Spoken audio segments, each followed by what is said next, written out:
আলহামদুলিল্লাহ। তো আজকে আমাদের বিষয় হচ্ছে খোদা কি কুদরত, মানে আল্লাহ তাআলার শক্তি। এই বিষয়ে আমরা সামান্য আলোচনা করব। আল্লাহ তাআলা যেন সঠিকভাবে বলার তৌফিক দান করে, সবাই বলে আমিন। তো আল্লাহ পাক রব্বুল আলামিন পৃথিবী, আসমান, জমিন, মানুষ, পৃথিবীর মধ্যে যা কিছু রয়েছে সবকিছু আল্লাহ তাআলা সৃষ্টি করেছেন, নাকি? আল্লাহ সৃষ্টি করেছেন, এই কথার উপর আমাদের বিশ্বাস রাখা, এটা আমাদের ঈমান। আমরা কয়েক সপ্তাহ আগে বলেছিলাম যে আমানতু বিল্লাহি ওয়া মালাইকাতিহি ওয়া কুতুবিহি ওয়া রুসুলিহি। আমরা এখানে বলছিলাম যে আমানতু বিল্লাহ, আল্লাহ তাআলার প্রতি ঈমান আনা। আল্লাহর প্রতি ঈমান আনা হচ্ছে যে আল্লাহর সমস্ত গুণবাচক যে নামগুলো রয়েছে, আল্লাহ তাআলার যে শক্তিগুলো রয়েছে, এই শক্তির প্রতি ঈমান আনা, যে এটার একমাত্র শক্তি হলো আল্লাহ তাআলার। আল্লাহই সব করেন, কোনো মানুষ, কোনো মাখলুক কিছু করতে পারে না। বুঝতে পারছি? এটাই হচ্ছে আল্লাহ তাআলার শক্তি। তো এই আল্লাহ পাক রব্বুল আলামিন একটা কিতাব নাজিল করলেন, সেটার নাম হচ্ছে আল কোরআন, নাকি? এই কোরআনটা এমন যে আল্লাহ পাক রব্বুল আলামিন নাজিল করে সূরার শুরুতেই বললেন যে আলিফ লাম মিম যালিকাল কিতাবু লা রাইবা ফিহি হুদাল লিল মুত্তাকিন। যালিকাল কিতাব লা রাইবা ফিহি, যে আমি এমন এক কিতাব নাজিল করছি, যে যালিকাল কিতাব, এটা তো এমন এক কিতাব, লা রাইবা ফিহি, যার মধ্যে কোনো সন্দেহ নাই, নাকি? কোরআনের মধ্যে কোনো সন্দেহ আছে? কোরআনের মধ্যে কোনো সন্দেহ নাই, এটা একমাত্র আল্লাহ তাআলাই বলেছেন। পৃথিবীতে মানুষ যত কিতাব লেখুক, যে কোনো কাজ করুক, এই যে যেমন একজন ইঞ্জিনিয়ার মসজিদ বানাইছে, সে কি বলতে পারবে যে এই কাজ আমি করছি পরিপূর্ণ ভাবে করছি, যে কোনো জায়গায় কোনো খুঁত যায় না, এরকম বলতে পারবে? সে যে কাজ যেই করুক না কেন, পরিপূর্ণ ভাবে কেউ গ্যারান্টি দিতে পারবে না যে এই কাজ কোনো ভুল নাই এই কাজের মধ্যে। কিন্তু আল্লাহ তাআলা কিতাব নাজিল করে প্রথমেই চ্যালেঞ্জ করলেন যে যালিকাল কিতাব, যে ইহা তো এমন এক কিতাব লা রাইবা ফিহি, যার মধ্যে কোনো সন্দেহ নাই। তাহলে এই কিতাবের মধ্যেই আল্লাহ পাক রব্বুল আলামিন একটা আয়াত নাজিল করলেন। এই আয়াতটা নাজিল করার পিছনেও শানে নজুল রয়েছে। তো যখন আল্লাহ পাক রব্বুল আলামিন রাসূল সাল্লাল্লাহু আলাইহি ওয়াসাল্লামের উপর এই কিতাব নাজিল করলেন, আর আল্লাহর নবী যখন এই কিতাবের আয়াতগুলো মানুষের কাছে বলতেন, তখন কাফেররা বলতেন যে এই নবী যে কথা বলতেছে এটা হলো বানোয়াট বা জাদু, বা আগের জামানায় ঘটে গেছে এই গল্পগুলো, মানে এই মুহাম্মদ বলতেছেন, আসলে এটা আল্লাহর কোনো কথা নাই। তখন আল্লাহ পাক রব্বুল আলামিন সূরা বাকারা 23 নম্বর আয়াত নাযিল করলেন, বললেন যে ওয়া ইন কুনতুম ফি রাইবিম মিম্মা নাযালনা আলা আবদিনা ফাতু বিসূরাতিন মিন মিসলি, যে তোমরা যে বলো এটা যে বানোয়াট কিতাব বা আল্লাহর নবী সে জাদুর মাধ্যমে জানে, এটা মনে করো, তাহলে ওয়া ইন কুনতুম ফি রাইব, তোমাদের যদি এতই সন্দেহ হয়, মিম্মা নাযালনা আলা আবদিনা, যে আমি আমার বান্দার উপর যেটা নাযিল করছি, তোমাদের যদি এতই সন্দেহ হয়, সূরাতিন মিন মিসলি, তাহলে এরকম তোমরাও একটা সূরা বানাই নিয়ে আসো। তোমরা যে বলতেছো মুহাম্মদ গত অন্যান্য নবীর ঘটনা বলে বা অন্যান্য নবীর কথা বলে, এরকম যদি তোমাদের মনে হয়, সন্দেহ হয়, তাহলে তোমরা এরকম একটা সূরা বানাও। তারপর কি বললেন? সূরাতিন মিন মিসলি ওয়াদউ শুহাদাআকুম, যে তোমরা তাদেরকেও নিয়ে আসো, যে তোমরা যদি মনে করো যে ওদের আনলে উপকার হবে, ওদের নিয়ে তারপরে তোমরা সবাই মিলে একটা সূরা বানাও, সবাই মিলে সূরা বানাও। ওই সময়কার মানুষজন সাহিত্যিক ছিলেন, তারা কবি ছিলেন, ওই সময়কার মানুষ বানাতে পারতেন। তো বললেন যে তোমরা যদি এতই পারো, তাহলে আরো কবি যারা আছে তাদের আইনে তারপর তোমরা এরকম একটা সূরা বানাও, ইন কুনতুম সাদিকিন, যদি তোমরা সত্যবাদী হও। তারপরের আয়াতে আল্লাহ বললেন ফা ইল্লাম তাফআলু ওয়া লা তাফআলু, যে তোমরা কখনোই পারবে না, যদি তোমরা যতই সাথী সঙ্গী নাও, যতই কবিদের আনো, তোমরা কখনোই এরকম সূরা বানাতে পারবে না। ফা ইল্লাম তাফআল ওয়া লা তাফআল ফাত্তাকুন নার আল্লাতী, আল্লাহ তাআলা বললেন যে ফাত্তাকুন নার আল্লাতী, যে তোমরা ওই আগুনকে ভয় করো, জাহান্নামের আগুনকে, ওয়াকুদুহান নাস, যেখানে মানুষকে জ্বালানো হবে, ওয়াল হিজারা, এবং পাথরকে জ্বালানো হবে, উইদ্দাত লিল কাফিরিন, আর এটা কাফেরদের জন্য এরকম পরিচালিত করা হয়। তো এখানে বললেন যে আল্লাহ তাআলা বললেন যে তোমরা যতই মানুষ নাও, এই মানুষদের দিয়ে তোমরা কি করতে পারবে না? সূরা বানাতে পারবে না। ওই সময়কার কবিরাও কিন্তু সূরা বানাতে গেছিলেন, তো শুরুতে মিললে শেষে মেলে না, শেষে মিললে শুরুতে মেলে না। শুরুতে শেষে মিললে মাঝখানে মেলে না। তো এই কোরআন তো এত উচ্চ আঙ্গিকের কথা, এত সাহিত্যপূর্ণ কথা যে সহজেই মিলানো যায় না, আর সাধারণ মানুষ এটা পারবেও না। আল্লাহ তাআলা বললেন যে তোমরা পারবে না যেহেতু, তাহলে তোমরা সেই আগুনকে ভয় করো। এবং ওইখানে জ্বালানো হয় মানুষ এবং পাথরকে। জাহান্নামের মধ্যে মানুষ এবং পাথরকে আমরা যেমন জাল দেই খড়ি দিয়ে না, একটা খড়ি দিয়ে খড়কুটো দিয়ে, তো ওইখানে মানুষ আর পাথর দিয়ে হচ্ছে আগুন জ্বালানো হবে। তাহলে তোমরা ওইটাকে ভয় করো যেহেতু তোমরা পারবে না। তাহলে বোঝা যায় আল্লাহ তাআলা কোরআন নাজিল করলেন, নাজিল করার পর চ্যালেঞ্জ দিলেন। এই চ্যালেঞ্জ কেউ গ্রহণ করতে পারে নাই, বা গ্রহণ করলেও তারা এরকম সূরা বানাতে পারে নাই। তাহলে যে আল্লাহ তাআলা একজন আছে, এটা কি বিশ্বাস হয়? কি বলেন? এই যে দেখেন শীতের দিন, গরমের দিনে যখন আমরা টিউবওয়েল চাপতাম গরমের দিনে, সে সময় কি পানি বের হতো? হ্যাঁ, ঠান্ডা পানি না। আর দেখেন সেই একই টিউবওয়েল, একই সবকিছু, এখন শীতের দিনে চাপলে কি বের হয়? গরম পানি। তাহলে এই যে গরম আর ঠান্ডা, এই ব্যাপারটা একজনের হাতে আছে না? কি বলেন? আছে না? তাহলে এই যে একজন নিয়ন্ত্রণ করতেছে, এরকম একজন মালিক তো দরকার। সে মালিককে আল্লাহ রাব্বুল আলামিন। এজন্য আল্লাহ তাআলা বলতেছেন ইন্নাল্লাহা আলা কুল্লি শাইইন কাদির, সমস্ত কিছুর উপর একমাত্র ক্ষমতা রয়েছে আমার, আমি একমাত্র কর্তৃত্ব খাটাতে পারি সবকিছুর উপরে, তাই না? সেই আল্লাহ তাআলার সৃষ্টি নিয়ে আমাদের চিন্তা করতে হবে। আল্লাহর নবী হাদিসের মধ্যে বলতেছেন যে তাফাক্কারু ফি খালকিল্লাহ, যে তোমরা আল্লাহর সৃষ্টি নিয়ে গবেষণা করো, আল্লাহর সৃষ্টি নিয়ে গবেষণা করো। ওয়ালা তাতাফাক্কারু ফিল্লাহ, কিন্তু আল্লাহকে নিয়ে গবেষণা করো না। দেখা গেছে আল্লাহকে নিয়ে আমাদের মেধা আল্লাহ তাআলা এমন দিয়েছেন যে, একটা উদাহরণ দিলে বোঝা যাবে, সেটা হচ্ছে যে এই যে 2 GB মেমোরি, মেমোরি তো আমরা চিনি না memory. 2 GB memory, 8 GB, 16 GB, 32, 64 GB, এর সাইজ আলাদা না এক? সাইজ এক না আলাদা? এক না, সাইজ এক, কিন্তু ভিতরের জায়গা আলাদা। তাহলে দেখা যায় আমরা আমাদের আল্লাহ তাআলা এমন একটা মেধা দিয়েছেন, আমাদের মেধা হলো খুবই সামান্য, সামান্য না। তো আমাদের এই সামান্য মেধায় আল্লাহ তাআলাকে ধরা সম্ভব না, কিন্তু আল্লাহ তাআলার যে অস্তিত্ব রয়েছে, আল্লাহ তাআলার সৃষ্টি রয়েছে, এটা বোঝা সহজ, সহজ না? কি বলে? এই যে আল্লাহ তাআলা, আমরা দেখি যে আল্লাহ তাআলা সৃষ্টি করছেন একটা ধান, ধান না? তো ধান যখন মাটিতে ফেলানো হয়, ওখান থেকে একটা গাছ হয়। একটা গাছ হওয়ার পর ওই একটা গাছের থেকে আমরা দেখি যখন একটা বাইল হয়, বালির মধ্যে কত অনেকগুলো ধান থাকে না? তাহলে আমরা এইগুলো আমাদের সাধারণ ব্রেনে ধরে, কিন্তু আল্লাহ তাআলার অস্তিত্ব আমাদের ব্রেনে ধরবে না। এই জন্য আল্লাহ নবী বলেন যে তাফাক্কারু ফি খালকিল্লাহ ওয়ালা তাতাফাক্কারু ফিল্লাহ, যে তোমরা আল্লাহর সৃষ্টি নিয়ে গবেষণা করো, আল্লাহকে নিয়ে গবেষণা করো না। আল্লাহকে নিয়ে গবেষণা করলে তোমরা গোমরাহী হয়ে যাবে। কারণ আমাদের এই মাথায় আল্লাহ তাআলাকে ধরা সম্ভব নাই, আল্লাহর সৃষ্টি আমরা ধরতে পারি নাকি? যেমন কলের উদাহরণ দিলাম, যে শীতের দিনে গরম পানি, গরমের দিনে ঠান্ডা পানি। এই জন্য আমরা চিন্তা করব আল্লাহ তাআলার অস্তিত্ব নিয়ে, আল্লাহ তাআলার সৃষ্টি নিয়ে, আল্লাহ তাআলাকে নিয়ে না। তো এখন আপনারা বর্তমান সময়ে দেখবেন নাস্তিক যারা আছে, এরা তো আল্লাহকেই বিশ্বাস করে না, আছে না? কি বলেন? তো আপনারা দেখবেন যে কয়েকদিন আগে একজন বাউল, তিনি আল্লাহকে নিয়ে খুব বাজে একটা মন্তব্য করলেন না? আপনারা তো শুনছেন বা দেখছেন যারা সোশ্যাল মিডিয়ার সাথে আছেন। তো দেখলেন যে তিনি বলতেছিলেন যে আউয়ালু মা খালাকাল্লাহু নূরি, আউয়ালু মা খালাকাল্লাহু ইশক। এই যে কথাগুলো বলতেছেন, যে এগুলো ভাবে যে আল্লাহর কথা, এগুলো আল্লাহর কথা না, আল্লাহর নবীরও কথা না, এগুলো কোনো হাদিসও না, এগুলো হচ্ছে আরবি একটা প্রবাদ।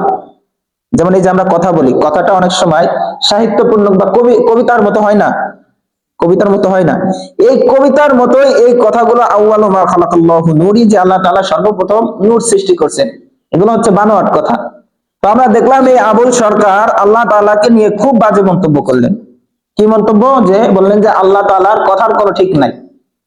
আপনাদের এই বিশ্বাস হয়? কোরআনের প্রথম আয়াতে কি বললেন? যে যালিকাল কিতাবু লা রাইবা ফি, যে আমি যে কিতাব দান করেছি এর মধ্যে কোনো সন্দেহ নাই, তাই না? যে এর মধ্যে কোনো সন্দেহ নাই, এই চ্যালেঞ্জ কিতাবের শুরুতেই আল্লাহ তাআলা দিলেন। তাহলে এরা কি বলতেছে? আল্লাহ তাআলার কথার কোনো আগামাথা নাই। তারপর আল্লাহ তাআলার অস্তিত্ব নিয়ে, আল্লাহ তাআলার সম্মান নিয়ে খুব বাজেভাবে আঘাত করলেন না? দেখবেন এই বাউল যারা রয়েছে, এরা সব সময় ইসলামকে কিভাবে ধ্বংস করা যায় সেই পায়তারাই চলে। আপনার দেখবেন যে জারি গান বলেন আর ওই এই টাইপের যে গানগুলো আছে, দেখবেন যে ইসলাম বিদ্বেষী গান, তাই না? আর এই বাউলরা সবসময় ইসলামকে নিয়ে কটূক্তি করে না? তো এখানে আমরা দেখলাম যে অনেক জ্ঞান পাপী লোক, মানে এদের জ্ঞানের অভাব নাকি বুঝে আসে না, তো এই বাউলরা এরা সরাসরি আল্লাহ নিয়ে গুস্তাকি করলেন, আল্লাহ নিয়ে বাজে মন্তব্য করলেন। আবার কিছু লোক এরকম বলতেছেন যে বাউলদের গায়ে হাত দেওয়া মানে বাংলাদেশের সংস্কৃতির বিরুদ্ধে হাত দেওয়া। বলতেছেন যে এই বাউলদের গায়ে হাত দেওয়া মানে বাংলাদেশের সংস্কৃতির বিরুদ্ধে হাত দেওয়া। আরে শয়তান, যেখানে আল্লাহ তাআলাকে নিয়ে কটূক্তি করা হচ্ছে, আল্লাহ তাআলার শান মানের খেলাফ কথা বলা হচ্ছে, সেইখানে বাউলের সম্মান কি তোমার এই আল্লাহ তাআলার চেয়ে বেশি হয়ে গেল? কি বলেন? আজকাল মানুষ মানে এতটাই অন্ধ হয়েছে যে একটা ভোটের জন্য কি না করতে পারে, এরকম ধরনের বাজে কথা বলে যে, একটু খেয়াল করি, এরকম ধরনের বাজে কথা বলে যে বাউলদের গায়ে হাত দেওয়া যাবে না, বাউলদের গায়ে যারা হাত দিয়েছে তারা নেককারজনক কাজ করেছে। আচ্ছা বলেন, এখন যদি একটা এখানে মধুর মাছি থাকে, এই মধুর মাছিতে যদি কেউ ঢিল ছড়ে, মৌমাছি যখন কামড় দিবে, দোষ কি মৌমাছির? হ্যাঁ, কি বলেন? যে ছড়ছে তার তো দোষ। বাউলরা আগে আল্লাহ তাআলাকে নিয়ে, আল্লাহ এবং আল্লাহ রসুলকে নিয়ে যখন কোনো ব্যক্তি কটূক্তি করবে, সেই ব্যক্তিকে মুসলমান ছেড়ে দিবে? কি বলেন? ৯৬% মুসলমানের দেশ, ৯৬% মুসলমানের দেশ, এখানে মাত্র কয়েক পার্সেন্ট হিন্দু খ্রিস্টান বাস করে। তো এখানে তারা বাস করে, তাদেরকে সর্বোচ্চ সম্মাননা দেওয়া হয় নাকি বলেন? যখন দেখলেন যে হাসিনা চলে গেল, তখন কি মণ্ডপ পর্যন্ত কিন্তু অনেক মানুষ পাহারা দিয়েছে যাতে তাদের ক্ষতি না হয়। তার মানে তারা এক হিসেবে জামাই আদরেই আছে নাকি? তারপরেও যদি তারা এই কয়েক মুষ্টিমায় কয়েক পার্সেন্ট লোক যদি এখন এই ইসলামের বিরুদ্ধে কথা বলে, তাহলে তাদের কি করা উচিত? তাহলে যখন এদেরকে যখন গ্রেফতার করা হলো, কিছু মানুষ তাদের পক্ষ নিল। আরে যেখানে আল্লাহ তাআলার বিরুদ্ধে কথা বলা হচ্ছে, আল্লাহ তাআলার সম্মানের খিলাফ কথা বলা হচ্ছে, এখানে মুসলমান যারা ইমানের দাবি করে তাদের তো উচিত ছিল ওই বাউলদের বিপক্ষে লড়া নাকি বলেন? কিন্তু এখানে কি করলেন, তারা আরো তাদের পক্ষে চাপাই গাচ্ছেন। যে বাউলের পক্ষে যারা আছে তাদেরকে যখন এই মুসলমান আক্রমণ করলো, তারা নেককারজনক ঘটনা বলে মানুষের কাছে মিডিয়ার মধ্যে এটা প্রকাশ করতেছে। তাহলে এদের ইমান আছে? কি বলেন? আরে যেখানে মুসলমান, আমরা মুসলমান, এটা তো শুধু হুজুরের জন্য না, মুসলমান আমরা সবার জন্য, এটা ইমানের দাবি নাকি বলেন? যখন আল্লাহ এবং আল্লাহ রসুলের কোন শান মানের খেলাফ কোনো কথা হবে, সেটা হোক হিন্দু, হোক খ্রিস্টান, হোক মুসলমান, যেই বলবে তার বিরুদ্ধে কঠিন প্রতিবাদ করতে হবে নাকি বলেন? কিন্তু এখন আমরা কি দেখতেছি যে কয়েকটা ভোটের জন্য মানুষ কি না করতেছে। এমনও আমরা দেখতেছি যে অনেক মানুষ আছে যে যারা সেলিব্রিটি, বড় বড় যারা, যাদের তারকা, যারা আমরা যাদেরকে তারকা মনে করি, তারাও এই বিষয়ে কোনো কথা বলতেছে না। তাহলে এখানে কি হলো, যে আপনার দেখা যায় একটা পদের জন্য আপনি আল্লাহর এই শান মানের বিরুদ্ধে যে লোক অবস্থান করছেন তার বিরুদ্ধে কথা বলতে পারতেছেন না। এটা তাহলে বোঝা যায় যে ইমানের খলল আছে, সে যত বড় আলেম মুক্তি হোক না কেন নাকি বলেন? আবার কিছু আলেমদের তো আমরা দেখতেছি ওই বাউলদের পক্ষে কথা বলতেছে, না তাদেরকে আক্রমণ করা ঠিক হয়নি। কি বলেন, আপনাদের ইমানে কি বলে? যখন আল্লাহর বিরুদ্ধে কথা বলা হয়, তা কি বাজে ভাবে কথা বলা হয়, যারা সোশ্যাল মিডিয়ার সাথে তারা দেখছে যে এরকম যখন কথা বলা হয় তাদের বিরুদ্ধে তো এমনি মুসলমানের অ্যাকশন নেওয়া উচিত নাকি বলেন? এই জন্য আমরা খেয়াল করব, কখনো যদি আমাদের এরকম মুসলমান, আমাদের যদি কখনো এরকম ইসলামের পক্ষে ডাক আসে, ইসলামকে বিজয় করার জন্য, আমরা সেই ডাকে সাড়া দিয়ে মাঠে নামার জন্য প্রস্তুত থাকবো, পারবো না ইনশাআল্লাহ? এই জন্য আমাদের উচিত হবে যখনই এরকম ইসলামের যখনই ইসলামকে প্রতিষ্ঠা করার জন্য ময়দানে ডাক আসবে, আমরা সেই দলে থাকবো, হোক সেটা যে দলে হোক না কেন। এটা কোনো আওয়ামী লীগ আর বিএনপি আর জামাত এইরকম কোনো কথা নাই। ইসলাম বিজয় করার জন্য আমাদের যদি এরকম আল্লাহ রসুলের, আল্লাহকে নিয়ে যদি কেউ কটূক্তি করে, তাদের বিরুদ্ধে আমরা সব দলের মানুষই এক নাকি বলেন? এই জন্য আমরা সব দলের মানুষ এক হয়ে এই সমস্ত নাস্তিক মুরতাদদের বিরুদ্ধে আমরা লড়াই করবো, পারবো না ইনশাআল্লাহ? এখন আসেন আমরা যে কথাগুলো বলতেছিলাম প্রথমে, যে কুদরত সম্পর্কে, আল্লাহ তাআলার শক্তি, আল্লাহ তাআলা কিন্তু নিমিষেই এই সমস্ত মানুষকে ধ্বংস করে দিতে পারে না? কি বলেন? আমরা কিছুদিন আগেও দেখেছি, এটা কিন্তু আমি কিন্তু সাধারণভাবে কোনো দলের লোক না, বা কোনো দলের দিকেও টেনে বলতেছি না। আমরা দেখেছি যে হাসিনার এমন ক্ষমতা ছিল, যে ক্ষমতায় আমরা জানতাম যে অন্তত সে মরার আগ পর্যন্ত ক্ষমতা থেকে নামবে না নাকি? এটা না, আমি কিন্তু কারো বিরুদ্ধে বলতেছি না, এরকম একটা সবাই কিন্তু জানতো যে হাসিনার এখন যে ক্ষমতা, সে কিন্তু নামবে না। কিন্তু কি দেখলাম, যে আল্লাহ তাআলার কি করুণা, কি শক্তি, কি কুদরত দেখালেন, যে মুহূর্তের মধ্যে একটা জেনারেশনকে লাগাই দিলেন পদত্যাগ করা পদত্যাগ করতে বাধ্য। তাহলে দেখা যায় আল্লাহ তাআলার শক্তি রয়েছে, যে আল্লাহ তাআলা এরকম নিমিষেই ছোট্ট থেকে, খেয়াল করি আল্লাহ তাআলা ছোট্ট থেকে ছোট্ট জিনিস দিয়ে আল্লাহ তাআলা বড় বড় জাতিকে ধ্বংস করতে পারে না? এই যে দেখেন ফিরাউন, নমরুদ, ফিরাউনরা কি করলেন? পানির মধ্যে চুগনি খায় মারলেন। নমরুদরা কি করলেন? একটা মশা দিয়ে মারলেন। তাহলে দেখা যায় আল্লাহ তাআলা যখন একটা মানুষকে ধরবে, আল্লাহ তাআলা বেশি কিছু লাগে না, সামান্য কিছু দিয়ে আল্লাহ তাআলা তাকে শেষ করে দিতে পারে, পারে না? তাহলে আল্লাহ তাআলার কুদরত বা শক্তি আছে না নাই? এজন্য আল্লাহ তাআলা ছাড় দেয়, আল্লাহু ইস্তাহজিউ বিহিম, আল্লাহ তাআলা তাদের সঙ্গেও মশকরা করে। তারা যে এই যে মশকরা করে, আল্লাহ তাআলা তাদেরকে ছাড় দিয়ে দেখে যে তারা কত দূর পর্যন্ত যায়। তখন আল্লাহ তাআলা আর এক আয়াতে বলতেছেন, ইন্না বাতশা রাব্বিকা লাশাদীদ, আমার ধরা খুব শক্ত, যখন আমি ধরি তখন আর ছাড়ি না। আল্লাহ প্রথম ছাড় দেয়। তাহলে দেখা যায় আল্লাহ তাআলা ছাড় দিচ্ছে, কিন্তু যখন ধরবে, যত ক্ষমতাবান মানুষই হোক না কেন, আর ছাড় পাওয়া যাবে না। তাহলে আল্লাহ তাআলার শক্তি আছে না নাই? কি বলেন? আল্লাহ তাআলার শক্তি রয়েছে। একটা ঘটনা আপনাদেরকে শোনাই। সেটা হচ্ছে যে বনী ইসরাইলের মধ্যে এই ঘটনা। নবী করিম সাল্লাল্লাহু আলাইহি ওয়াসাল্লাম বলেন যে এক ব্যক্তি একটা বাগানের মধ্যে দাঁড়াইছিল। একটা বাগানের মধ্যে দাঁড়াইয়াছিল, এমন সময় দেখলেন যে, শুনলেন যে আকাশের মধ্যে এরকম একটা আওয়াজ হলেন, যে আওয়াজটা এমন ছিল যে অমুক ব্যক্তির জমিনে পানি দাও। অমুক ব্যক্তির জমিনে মানে মাঠের মধ্যে, এই যে আমরা যে চাষবাস করি, এটা যে তার মাঠের মধ্যে পানি দাও, জমিনের মধ্যে পানি দাও। যখন এই কথা বললেন, তখন দেখলেন যে একটা মেঘ এরকম চলতে শুরু করলেন। তো চলতে শুরু করলে এখন ওই লোকটা যে বাগানের মধ্যে দাঁড়াইছিল, সে দেখলেন কি মেঘ চলতে শুরু করছে, আর মেঘের মধ্যে এই আওয়াজটা হলো যে অমুক ব্যক্তির বাগানে পানি দাও। তাহলে এখন এই ব্যক্তিটাকে দেখা লাগে, কি বলে, যে এরকম যদি আমরা দেখতাম হঠাৎ করে একটা আওয়াজ হয়েছে মেঘের মধ্যে, যে মনে করেন অমুকের জমিনে পানি দেওয়ার কথা বলছে, তাহলে আমরা কি কি ওর জমিনে পানি দিবে, এখন আবার মেঘ চলা শুরু করছে, তাহলে দেখা লাগে বিষয়টা কেমন কৌতূহলী না? কি বলেন?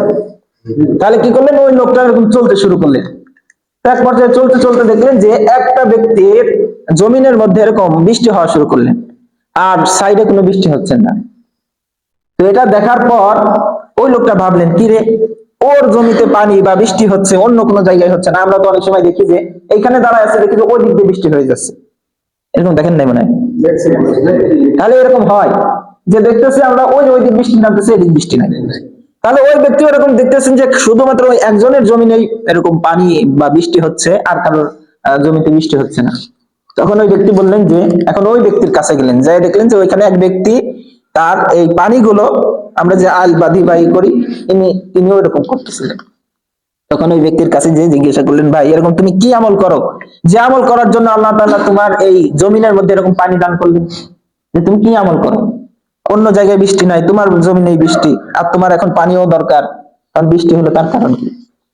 তখন তিনি বললেন যে, তুমি যেহেতু শুনতে চাচ্ছ, তাহলে আমি বলি তোমাকে এই আমলের কথা। কিসের কথা? আমলের কথা। অনেক সময় দেখবেন যে মানুষ নিজের ঢোল নিজে বেড়ে। রোজার মাসে দেখবেন যে অনেকদিন পর একটা রোজা রয়েছে, ঘন ঘন যায় থুতু ফেলে মানুষের সামনে, যে আজকে রোজা আছে নাকি, এরকম করে না, মানে নিজের আমলের কথা জাহির করে বা প্রকাশ করে। আবার অনেক মানুষ তো এরকম পাওয়া যায় যে নিজের ঢোল নিজে বেড়ে, যে মানুষ না বললে নিজেরটা নিজেই করে। এজন্য আমলের ক্ষেত্রে সবসময় উচিত যে নিজেরটা নিজে গোপন রাখা, প্রকাশ না করা। কিন্তু আল্লাহ তাআলা কিছু জিনিস প্রকাশ করা দেয় মানুষের মধ্যে। দেখবেন যে অনেক সময় আপনাদের মধ্যে এরকম হবে যে আপনি কাউকে দেখানোর জন্য না, আল্লাহ তাআলাকে রাজি খুশি করার জন্য দেখবেন যে একটা কাজ করতেছেন, হঠাৎ করে দেখবেন যে মানে গোপনেই করতেছেন, দেখবেন যে অনেক মানুষ দেখে ফেলাইছে বা একজন দেখে ফেলাইছে, মানে এটা আপনি চাচ্ছিলেন না, মনের অজান্তে একজন দেখে ফেলাইছে, এরকম হয়। তো ওই ব্যক্তি বললেন যে যেহেতু তুমি এটা শুনতে চাচ্ছ, তাহলে তোমাকে আমি বলি। তখন বললেন যে এই যে এই জমিন থেকে যে ফসল উৎপাদন হয়, একটু খেয়াল করে শুনিবা, এই ফসল যে উৎপাদন হয়, এই ফসলকে আমি 3 ভাগ করি। কয় ভাগ করে? 3 ভাগ করার পর একটা ভাগ আমি আমার জন্য রেখে দেই, একটা ভাগ আমার জন্য রাখি, আর একটা ভাগ আগামী বার যে এখানে বীজ বপন করা লাগবে এই জন্য আমি রেখে দিই। আর একটা ভাগ হচ্ছে এটা আমি আল্লাহর রাস্তায় গরিব মানুষের মধ্যে দান করে দিই। কয়টা বললেন? 3টা। যে একটা আমি নিজের জন্য রাখি, মানে নিজে খাওয়ার জন্য, আর একটা আগামী বার যে বপন করা লাগবে এই জন্য রাখি, আর একটা হচ্ছে আল্লাহর রাস্তায় দান করে দিই। আপনাদের কি এই কথা বিশ্বাস হচ্ছে? কি বলেন? আল্লাহর নবীর কথা, এটা একদম বেহেশতি জীবনের প্রথম ঘটনার মধ্যে এই গল্পটা আসছে। এখানে কয়েকটা গল্প আছে, তার মধ্যে একটা প্রথম ঘটনা। তো বলতেছেন যে আমি এটা 3 ভাগ করে মানুষের মধ্যে 3 ভাগ করে, একটা নিজের জন্য রাখি, একটা আগামী বারের জন্য রাখি, আর একটা মানুষের মধ্যে গরিবের মধ্যে আল্লাহর রাস্তায় ব্যয় করে দিই। তখন ওই ব্যক্তি বললেন, তাহলে তোমার এই আমলের জন্যই আল্লাহ তাআলা তোমার প্রতি এতটা রাজি হয়েছে যে তুমি চাওয়া মাত্রই আল্লাহ তাআলা তোমাকে দিতে বাধ্য। নাকি? যে ব্যক্তি আল্লাহর হয়ে যায়, আল্লাহ তাআলাও তার হয়ে যায়, তাই না? যখন তিনি এটা চাইলেন, চাওয়া মাত্রই আল্লাহ তাআলা শুধুমাত্র তার ওইখানে বৃষ্টি দিলেন, আর কোথাও বৃষ্টি দিলেন না। তাহলে এখান থেকে আমরা কি বুঝলাম? যে আল্লাহর রাস্তায় সৎকার করবে, দান করবে, আল্লাহ তাআলা তাকেও ওইভাবে উপকার করবে, আল্লাহ তাআলা তাকেও ওইভাবে দান করবে। সে যখন আল্লাহ তাআলার কাছে চাবে, আল্লাহ তাআলা তখনই সেটা পূরণ করবে। নাকি? তাহলে এখন যদি আমরাও যদি ওই ব্যক্তির মতো হতে চাই, তাহলে আমাদেরকেও তো এরকম করা লাগবে। নাকি বলেন? লাগবে না? কথা কয় না? আমাদেরও যেহেতু এরকম আমরা যদি হতে চাই, আমাদেরকেও তো একটু স্যাক্রিফাইস করা লাগবে। নাকি? তাহলে অনেক সময় দেখা যায় একটা হাদিসের মধ্যে আসছে, আল্লাহ নবী সাল্লাল্লাহু আলাইহি ওয়াসাল্লাম বলেন যে as-সাদকাতু তারাদ্দুল বালা, যে সদকা করার দরুন আল্লাহ তাআলা বালা মুসিবত দূর করে দেয়। কি করে? আল্লাহ নবীর কথা, as-সাদকাতু তারাদ্দুল বালা, যে সদকা করার দরুন আল্লাহ তাআলা বালা মুসিবত দূর করে দেয়। তাহলে অনেক সময় আমরা দেখি যে আমাদের পারিবারিক অনেক সময় দেখা যায় মানুষ অসুস্থ, ফ্যামিলিতে 3 জন মানুষ আছে, 4 জন মানুষ আছে, সব সময় অসুখ লেগেই থাকে, বা একের পর এক মানে বিপদ লেগেই থাকে। এরকম হয় না অনেক সময়? কি বলেন? হয় না মনে হয় আপনাদের? তাহলে কথা বলতেছেন না যে? তাহলে দেখা যায় এরকম একের পর এক অনেক সময় দেখা যায় বিপদ লেগেই থাকে। তাহলে আল্লাহ নবী বললেন যে as-সাদকাতু তারাদ্দুল বালা, কোন ব্যক্তি যদি সদকা করে, আল্লাহ তাআলা তার বালা মুসিবতকে এরকম দূর করে দেয়। তাহলে এখন আমাদের এরকম একটু দান সদকা করার দরকার আছে না? কি বলেন? এইবার ওদের অনলাইনে গেল, কি বলেন? আচ্ছা, আমরা যে ঘটনাটা বললাম যে সেই ব্যক্তি তিনটা খাতে ব্যয় করেন, 3টা খাতে ব্যয় করলে আল্লাহ তাআলার কাছেও আপনি ওরকম মনোনীত বান্দা হতে পারবেন। যখন আপনি আল্লাহ তাআলার কাছে চাইবেন, আল্লাহ তাআলা সেটা পূরণ করবে না? তাহলে ওরকম বান্দা হতে হলে আমাদেরকেও তো কিছু দেওয়া লাগবে। আল্লাহর রাস্তায় হোক, গরিব মানুষদের হোক, দেওয়া লাগবে না? কি বলেন? তো এই যে কিছুদিন আগেই দেখবেন যে অনেকের ধানের বোতল হয়ে গেছে, বা এখনো চলতেছে, এরকম না? তো আমরা চাচ্ছিলাম যে মসজিদের কয়েকটা ফান্ড করার জন্য। তার মধ্যে এটা যেহেতু ধান সবার উঠে গেছে, এখন আমরা চাচ্ছিলাম যে ধান যেহেতু সবার উঠছে, সেই ব্যক্তি তো 3 ভাগ করতেন, তার 1 ভাগ দিয়ে দিতেন। মনে করেন 6 মণ ধান হয়েছে, 2 মণ তিনি নিজে খাওয়ার জন্য রাখতেন, 2 মণ আগামীবারের জন্য রাখতেন, আর 2 মণ কি করতেন? আল্লাহর রাস্তায় ব্যয় করতেন। যদিও এটা খুব কঠিন, 6 মণের থেকে 3 ভাগ করে 2 মণ দিয়ে দেওয়া কঠিন না? কি বলেন? কঠিন না মনে হয় আপনাদের কাছে? আচ্ছা, দেখতেছি কঠিন না, সহজ দেখতেছি। তাহলে যদি কঠিনই হয়, তাহলে সেই হিসাব করলে তো আমরা অনেকেই আছি যে 20 মণ, 50 মণ, 100 মণ ধান পাইছি, বা অনেকেই আছে 5 মণ, 7 মণ, 10 মণ, এরকম আছে। প্রতিটা বাড়ি যদি খোঁজ নেওয়া যায়, দেখা যাবে যে এরকম আছেই। তাহলে এখন আমাদের উচিত কি হবে? অন্তত এই 3 ভাগের 1 ভাগ না দিলেও সেই 1 ভাগের অন্তত অর্ধেক দেওয়া উচিত। নাকি বলেন? নাকি বিপদে ফেলাই দিলাম? বিপদ না, এখন কথা হচ্ছে যে আমরা যদি দেই, আল্লাহ তাআলা আমাদের আরো আগামীবার ফসলে এরকম বরকত দান করবেন, বা যা রয়েছে এর মধ্যেও আল্লাহ তাআলা বরকত দিতে পারে। কি বলেন না? কি বলেন? যে আপনি ধান ভাঙাইছেন, এর মধ্যেও আল্লাহ তাআলা বরকত, চালের মধ্যে বরকত দিতে পারে। এজন্য আমরা চাচ্ছিলাম যে 1 মণ ধান প্রথমে কে দিবেন? 1 মণ ধান, একজন নাম লেখেন তো।